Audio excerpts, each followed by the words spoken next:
Good morning, ladies and gentlemen. Morning, sir. Let's pray to the Lord first. Thanksgiving prayer. In the name of the Father, and the Son, and the Holy Spirit. Our Father, who art in heaven, hallowed be thy name. Thy kingdom come, thy will on earth as it is in heaven. Give us this day our daily bread, and forgive us our sins, as we forgive those who trespass against us. And lead us not into temptation, but deliver us from evil. Hail Mary, full of grace, the Lord is with thee.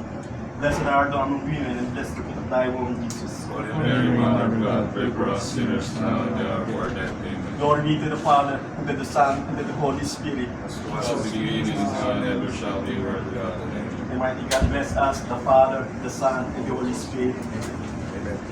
Okay, ladies and gentlemen, duties and responsibilities on board the ship.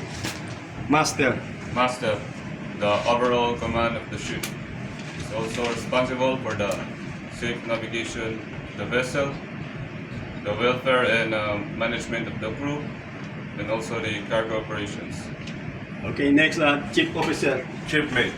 Shipmate is responsible for all safety, for all deck department, and in charge of cargo operations. Okay, next, Second Officer. Second officer. Second officer is the one who is assigned for navigation. He is also the medical and assigned for safety of the ship. He foresees and upkeeps the charts, updates, and software. Okay, next, Third Officer. Third officer also in charge of the safe navigation, deputy of the safety officer, and also making sure that the all LSA and firefighting equipments are all in good conditions, and also secretary of the master. Okay, next, Boson. Boson is a vital link between officers and deck crew. He is also considered as petty officer. He is oversee maintenance on deck, and he distributes jobs to the deck crew. Okay, next, able-bodied seaman.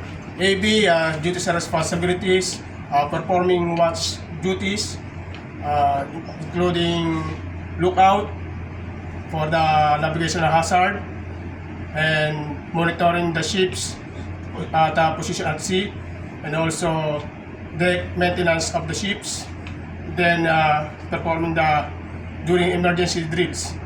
Okay, next, ordinary seaman. Ordinary seaman, follow order of the senior officer, performing maintenance on deck together with the ratings, and performing also watch on deck, watch on a bridge, and follow the captain's orders. Okay, next, pumpman. Pumpman, responsible for the maintaining of valves and pipelines on board for the safe liquid cargo transfer. Okay, next, Chief Cook. Ship cook, planning menus, preparing food inventories, and preparing meals for crew and officers. Okay, next, Deck cadet. Deck cadet. Assist as required. Help assist third officer for maintenance of LSA and FFP. Okay, very good.